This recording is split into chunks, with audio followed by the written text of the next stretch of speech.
আমাদের সামনে জয়া আপা আছে, তাদের সামনে তো আমি আসলে একটা ঘাস পাতার মতো, আমি না কিচ্ছু না এগুলো বলে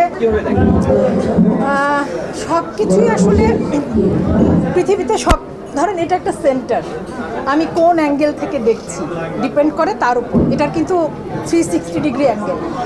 তো একদিক থেকে যেমন এটা উৎসাহব্যঞ্জক যে আমাদের তো আসলে কাজের ক্ষেত্র অনেক বেড়েছে। ধরেন আজ থেকে 30-35 বছর আগে একটি মাত্র চ্যানেল ছিল আমাদের দেশে, বিটিভি। তারপর ধরেন 25 বছর আগে আরও 5টি চ্যানেল। তো এখন আমাদের দেশে প্রায় গোটা 40 চ্যানেল, হয়তো বা তার চাইতেও বেশি।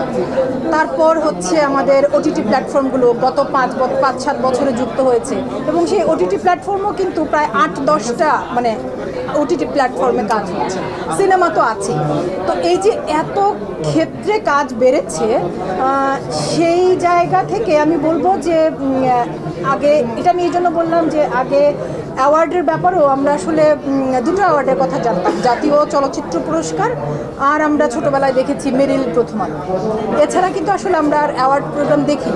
এখন সময়ের সাথে সাথে বিভিন্ন চ্যানেলেরই অনেক অ্যাওয়ার্ড প্রোগ্রাম আছে, যেমন চ্যানেল আয়ের মিউজিকের একটা অ্যাওয়ার্ড প্রোগ্রাম আছে, RTVর অ্যাওয়ার্ড প্রোগ্রাম ছিল। তো হ্যাঁ, সময়ের সাথে সাথে ক্ষেত্র যেহেতু বেড়েছে, অন্য সকল ক্ষেত্রে অ্যাওয়ার্ডের ক্ষেত্রেও বেড়েছে। দেখুন, এটা আসলে ওই মানটা ধরে রাখার দায়িত্বটা তাদেরই, যারা সেই কাজটার সাথে যুক্ত। তো যারা সেই অ্যাওয়ার্ড আয়োজন করছেন তাদেরই কিন্তু এটা দায়িত্ব যে আসলে কোন শিল্পীদেরকে তারা সম্মানিত করবেন বা কোন কাজগুলো আসলে সম্মান পাবার যোগ্য, এই দায়িত্বটা তো আমাদের একটু করে নিতে হবে। আমাকে দেখে উদাহরণ দেওয়ার কিচ্ছু নাই, আমার সামনে আমার আরও 10 বছর, 20 বছর, 30 বছরের বড়রা আছেন যারা কাজ করছেন এবং অসাধারণ সব কাজ করছেন। আমাদের সামনে মো আপা আছে, সাদিয়া ইসলাম মো, আমাদের সামনে জয়া আপা আছে, আমাদের সামনে দিলারা আন্টি আছে। হ্যাঁ, তো তাদেরকে রেখে মানে দিলারা আন্টি 84 বছর বয়স তার, তিনি এখনও কি দারুণ, কি দুর্দান্ত। বা মো আপা, মানে আমি বয়সের কথাটা উল্লেখ নাই করি, তোমরা সকলেই জানো মো আপা কি দারুণ কাজ করছেন।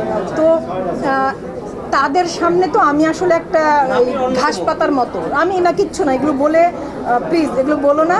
তবে থ্যাংক ইউ, দোয়া করো যাতে যে কটা দিন বেঁচে থাকবো সুস্থ থাকি, আর বছরে একটা দুটো কাজই করতে চাই, কিন্তু সেই কাজগুলো যাতে মানসম্পন্ন হয়, সেই কাজগুলো যাতে তোমাদের ভালো লাগা, ভালোবাসা পায়। Thank you.